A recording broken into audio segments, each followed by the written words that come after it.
Hey guys, Sheri and Richerson from Experimental Homesteader, Exotic Gardening, SheriandRicherson.com, and buyinyourblog.com. Welcome to our daily vlog. This is going to be short and sweet. First of all, I got my car back.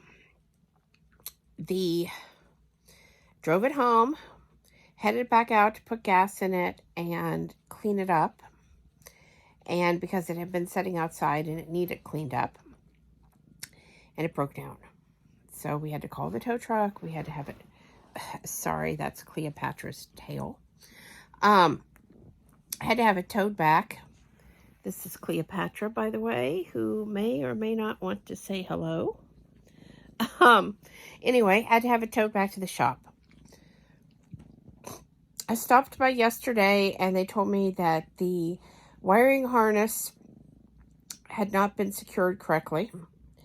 And it had came off and wrapped around. I believe they said the axle, but I'm not 100% sure about that. I was just really kind of freaked out about the whole thing.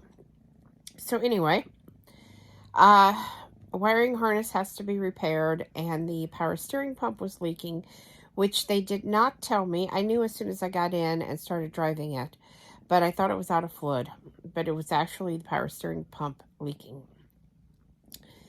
So, and we did go ahead and order a new side mirror. It's been damaged since I've had it. But when I went to get it out of my back driveway, it was broke completely off. So they had glued it and patched it. Jeff didn't like the way it looked. So he went ahead and bought a new one, and they're going to put that on. Hopefully nothing else needs done with the car, but I guess we're going to find out. I kept the van yesterday. He took the truck to work, and I went down to a box sale in Noblesville.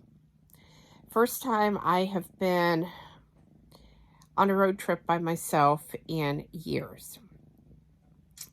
So I went down to the box sale. They had a lot of apothecary stuff, essential oils, bottles, supplies, and I picked some of that up. I also got several containers of fabric, and I got a box of miscellaneous craft stuff. Brought that home,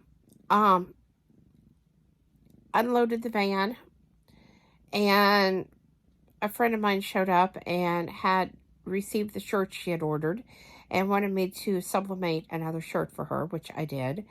And then Jeff showed up. So things got really kind of hectic. And I would have been home sooner, but after I left the box sale, she had told me that she had a booth at a flea market in Kokomo. So I decided to go from Noblesville to Kokomo, check out the flea market.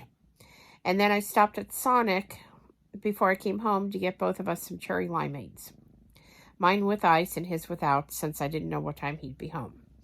Anyway, so after I did my friend's shirt and she paid and left, came back inside and I asked Jeff to take the boxes and stuff up to the craft room so that I could start organizing and putting stuff away. He took a couple of them, and then we decided to go out to see if we could get a cat tower at TJ Maxx. They didn't have any. But from there, we ended up over at Texas Roadhouse. It wasn't as crowded as it had been the last time I had been, so I was glad of that. I ate my baked potato fine. I ate about half of my salad and about half of my piece of steak. He took the steak to lunch with him today, which is fine because I'm still having trouble eating solid foods.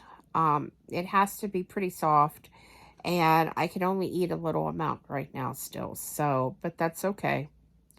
Came home, he went to bed, I went upstairs and started organizing what I had got, because if it's in boxes, can't get to it and use it. And I was real happy with what I got. There were a couple essential oils that the bottles had knocked over and spilt. So we had some that we had to get rid of. We had one box that I really liked the box, but the box was full of oils where they had knocked over and spilled, and with his allergies in mind, we couldn't keep the box. So I went ahead and got rid of it. Got the oils put away, got the empty bottles out, all the supplies. I have the fabric sorted into what I really like versus don't really like it, but that's okay. There was no cherry picking at this sale, so whatever was in the box you picked, you got it all, and that's okay. I will use it all.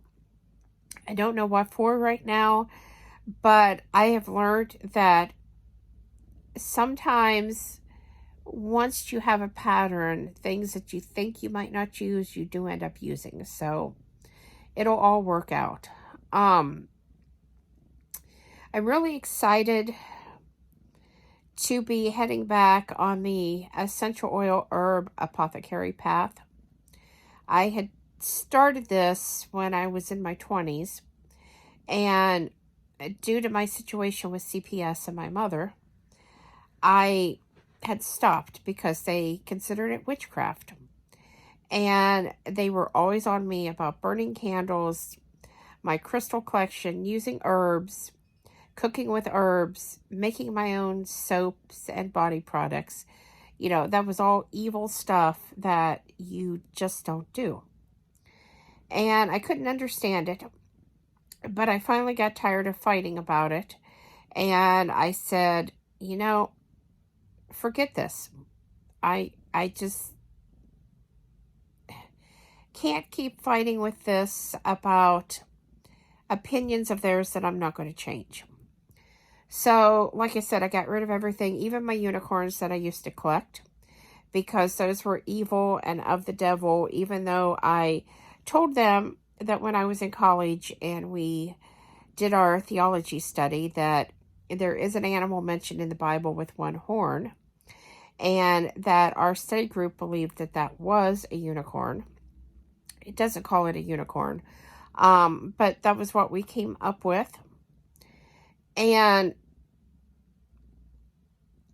it just, I just felt like